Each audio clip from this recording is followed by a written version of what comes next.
Hello student, आज हम करेंगे 10th क्लास का NCERT chapter number 9 some application of trigonometry.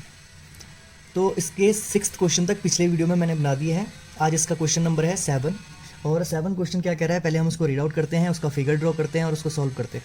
Okay, तो पहले क्वेश्चन बोल रहा है from a point on A ground. Ground से कोई ये ग्राउंड है, ये ग्राउंड हमेशा ऐसा होता है ग्राउंड, ये मैंने ग्राउंड बना दिया। ओके, ये ग्राउंड से एक पॉइंट से, ग्राउंड के एक पॉइंट से, ये पॉइंट ले लेते हैं सपोज दैट, ठीक है। From the point on ground the angle of elevation of bottom and top of transmission tower fixed at top of 20 metre high building. Okay, तो ये देखो, ये एक मैंने बना दिया यहाँ पे 20 मीटर हाई बिल्डिंग। ये बिल्डिंग तो ऐसी होती है ऊपर की तरफ, ये यहाँ से यहाँ तक कितना है 20 मीटर। ओके, क्या बनाया 20 मीटर। क्या बोल रहा है, किसी ग्राउंड से किसी 20 मीटर टॉल बिल्डिंग के ऊपर एक ट्रांसमिशन टावर रखा है। ये ट्रांसमिशन टावर मैंने बना दिया, ये ट्रांसमिशन टावर। इस ट्रांसमिशन टावर के बॉटम से, यानी कि ट्रांसमिशन टावर का बॉटम क्या हुआ, ये हुआ, बॉटम से और टॉप से, इस पॉइंट से एंगल ऑफ एलिवेशन कितना बोल रहा है वो, आर 45 एंड 60। तो ये छोटा वाला क्या होगा 45 होगा, ये छोटा वाला क्या होगा 45 डिग्री। ओके, ये तो बॉटम के लिए था, और टॉप के लिए कितना बोल रहा हो, टॉप के लिए बोल रहा है 60 डिग्री।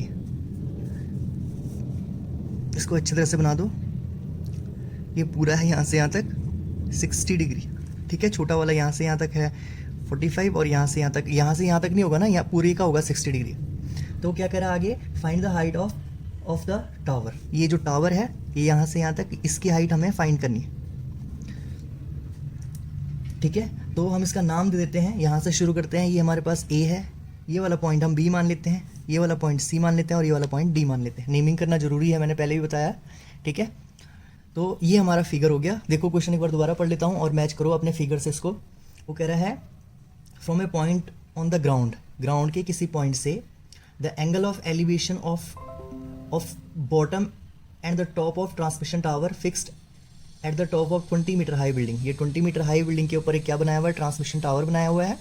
और यहाँ से ट्रांसमिशन टावर के बॉटम से और टॉप से एंगल ऑफ एलिवेशंस दे रखे हैं 45, बॉटम से 45 है और टॉप से हमारे पास है 60, ठीक है। तो वो कह रहा है फाइंड द हाइट ऑफ, ये हमने ढूंढनी है ये।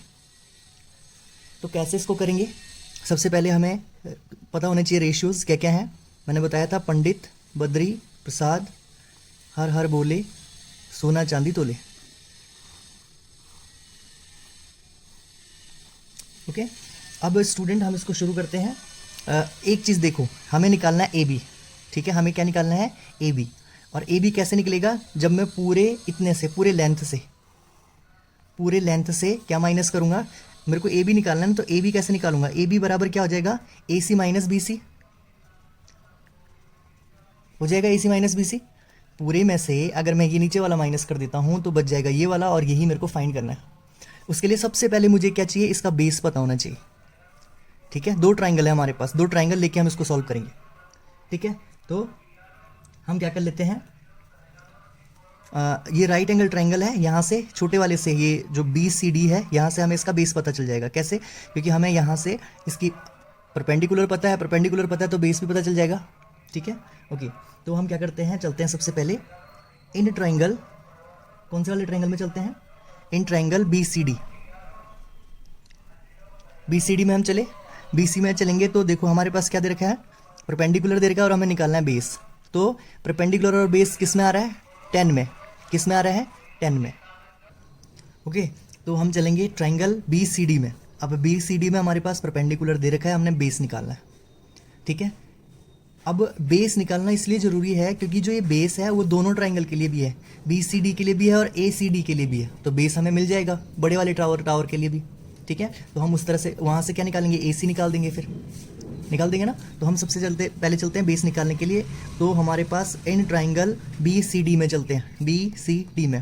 तो यहाँ पे हमारे पास परपेंडिकुलर और बेस किस में आ रहा है 10 में, तो हम क्या लगाएंगे tan theta is equal to होता है परपेंडिकुलर अपॉन बेस। अब जो हमें वैल्यू पता है वो हम पुट कर लेते हैं। tan थीटा की वैल्यू कितनी है, ये नीचे वाले ट्राइंगल के लिए कितनी थी वैल्यू, थीटा कितना था यहाँ पे 45, तो ये हो जाएगा tan 45 degree is equal to perpendicular कितना है, परपेंडिकुलर ये दे रखा था हमारे पास, परपेंडिकुलर है 20 ओवर सी डी को सी डी रहने देंगे क्योंकि सी डी की हमने तो वैल्यू निकालनी है, ठीक है। अब 1045 मैंने चार्ट बना के दिखाया था तुम्हें, 1045 की वैल्यू कितनी होती है हमारे पास, 1045 की वैल्यू कितनी होती है 1, तो ये 1045 यहाँ पे लिख लेते हैं, 1045 डिग्री इज इक्वल टू 1, तो 1045 की वैल्यू रख दी 1 is equal to 20 over C D, okay. अब क्रॉस मल्टीप्लाई करेंगे, सी डी को ऊपर लेके जाएंगे तो सी डी बन जाए, सी डी हो जाएगा इज इक्वल टू 20, ये तुम्हारे पास ये मीटर में दे रखा था तो ये भी हमारे पास कितना आएगा मीटर में, सी डी की वैल्यू निकल गई, ओके। अब हम चलते हैं बड़े वाले ट्रायंगल में, कौन से वाले ट्रायंगल में, ए सी डी में, ठीक है। अब चलते हैं in triangle A C D में चलते हैं, ठीक है। अब ए सी डी का क्या है, हमें बेस पता है क्योंकि बेस तो दोनों के लिए सेम था, छोटे वाले के लिए भी, छोटे वाले ट्रायंगल के लिए भी और बड़े वाले राइट एंगल ट्रायंगल के लिए भी, तो बेस पता चल गया। क्योंकि हमें इस बड़े वाले की हाइट नहीं ना पता, बस यहाँ तक पता है, हमें पूरी हाइट पता करनी है इसकी, तो बेस हमारे पास है ही, तो हम पूरी हाइट पता कर लेंगे इसको, ठीक है। तो हम चलते हैं in triangle A C D में, ए सी डी में देखो हम फिर से वही फॉर्मूला लगाएंगे, हमें निकालना क्या है, हमें निकालना है ए सी और गिवन क्या है हमारे पास सी डी, यानी कि परपेंडिकुलर हमें निकालना है, बेस हमें पता है। तो यहाँ पे भी फिर से 10 किसका फॉर्मूला लगेगा, टेन थीटा का, tan theta is equal to क्या होता है, perpendicular upon base, okay.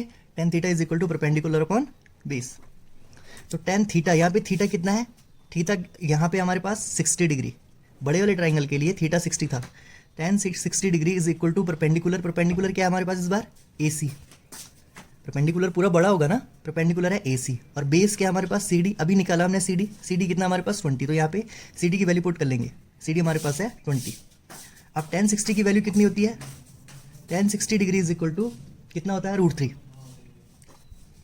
Okay. 1060 degree is equal to √3, तो 1060 की वैल्यू पुट कर लेंगे, √3 is equal to A C over 20, cross multiply करेंगे, ए सी की वैल्यू निकालनी है, ए सी को एक साइड छोड़ देंगे, बाकी सारे एक साइड, तो 20 को हम अगर √3 से मल्टीप्लाई करेंगे तो कितना होगा 20 √3, ठीक है। ए सी की वैल्यू क्या निकली 20 √3 इज इक्वल टू ए सी, तो यहाँ से हमें ए सी की वैल्यू पता चल गई, ए सी इज इक्वल टू आ गया हमारे पास 20 √3, ओके, मीटर में आएगी ये भी,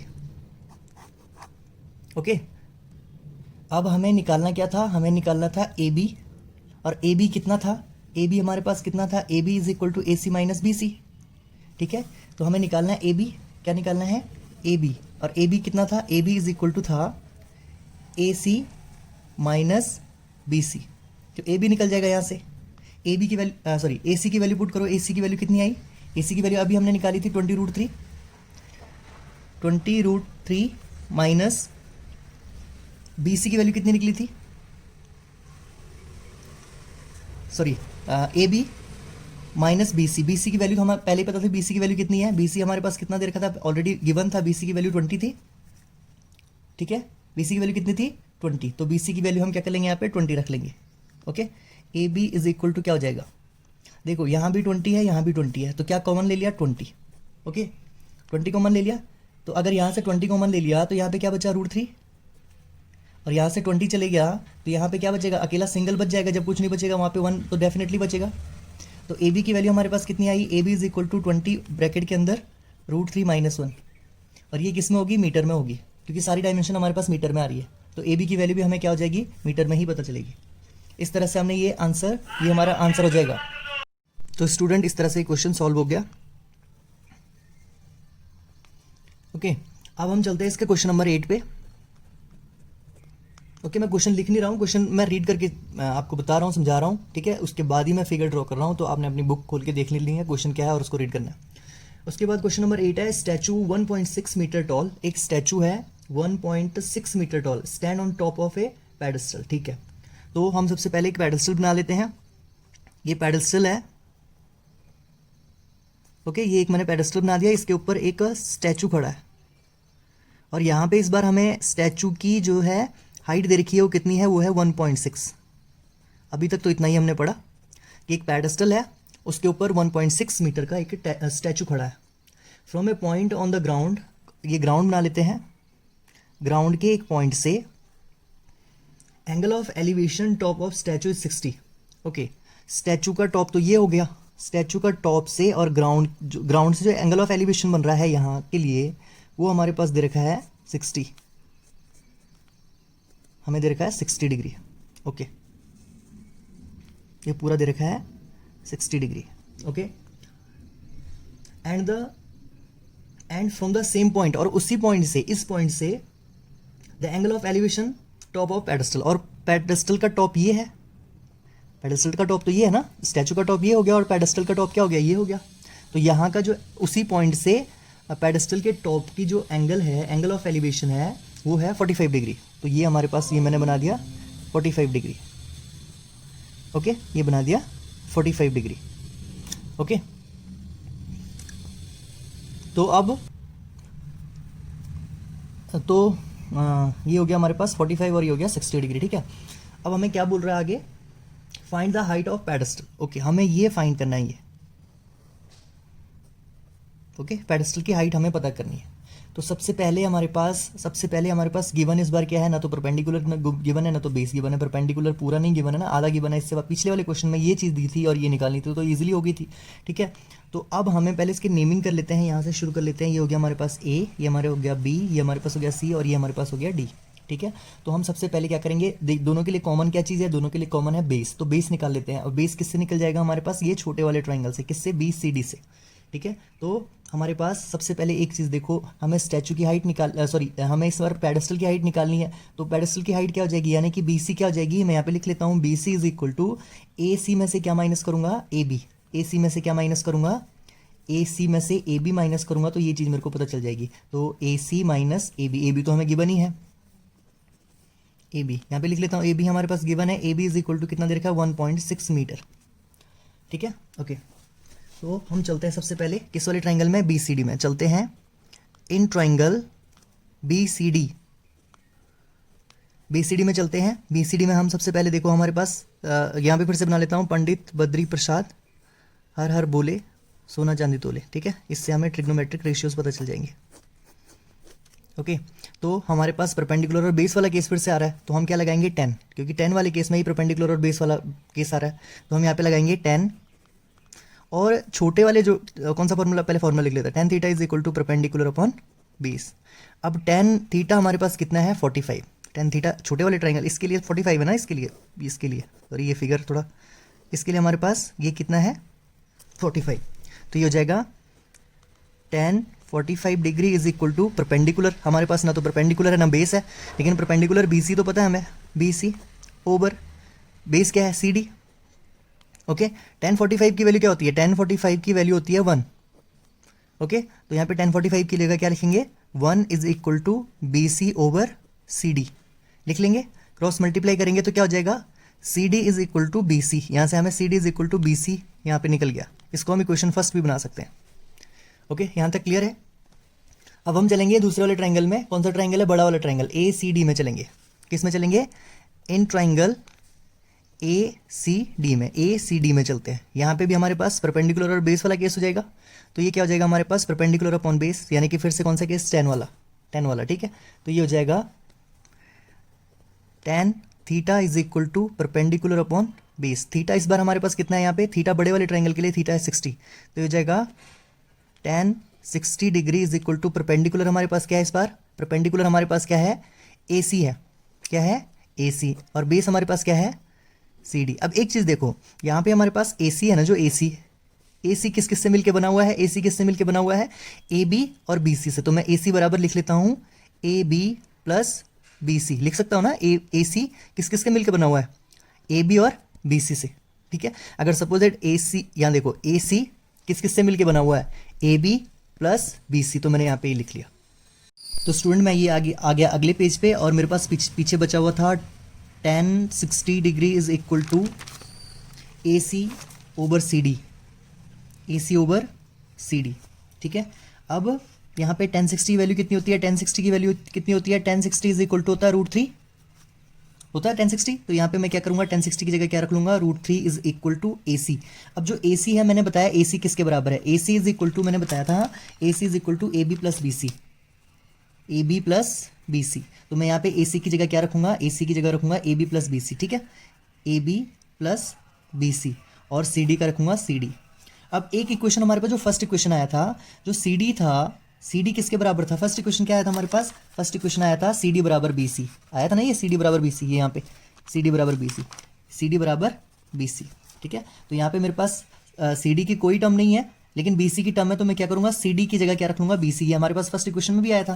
तो ये क्या हो जाएगा, √3 is equal to A B plus B C over में सी डी की जगह रखूँगा बी सी। ओके, अब क्या करूँगा, क्रॉस मल्टीप्लाई कर लेता हूँ। ठीक है, ए बी की भी वैल्यू मेरे को पता है, ए बी की वैल्यू कितनी है, पहले शुरू में ही मैंने लिखी थी, ए बी की वैल्यू हमारे पास है, A B is equal to 1.6 है।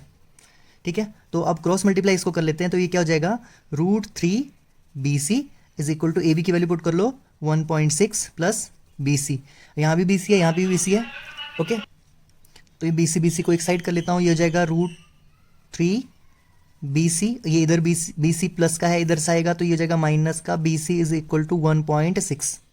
क्लियर है। अब यहाँ पे देखो मेरे को कुछ नहीं मिल रहा है, तो मैं यहाँ पे कॉमन ले लूँगा। बी सी यहाँ भी है, बी सी यहाँ भी है, तो मैंने क्या कर लिया, बी सी कॉमन ले लिया।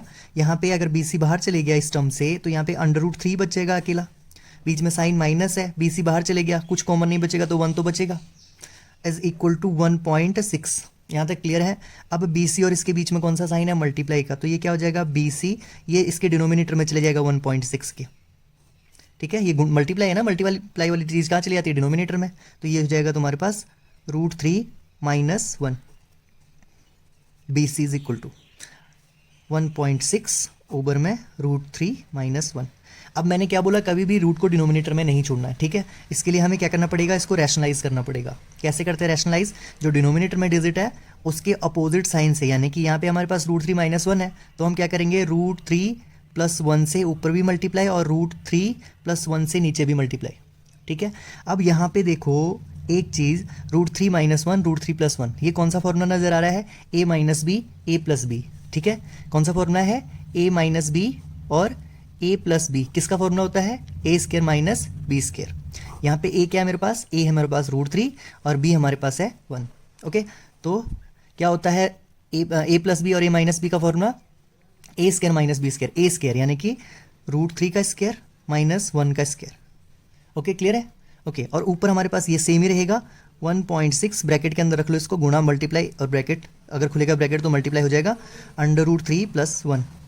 Okay, B C is equal to, देखो √3 का स्क्वायर क्या होता है, √3 का स्क्वायर होता है, √3 मतलब √3 मल्टीप्लाई √3 कितना हो जाएगा, 3, तो ये बच जाएगा 3, 1 का स्क्वायर 1 ही होता है, ऊपर हो जाएगा 1.6 और ये ब्रैकेट के अंदर √3 प्लस 1।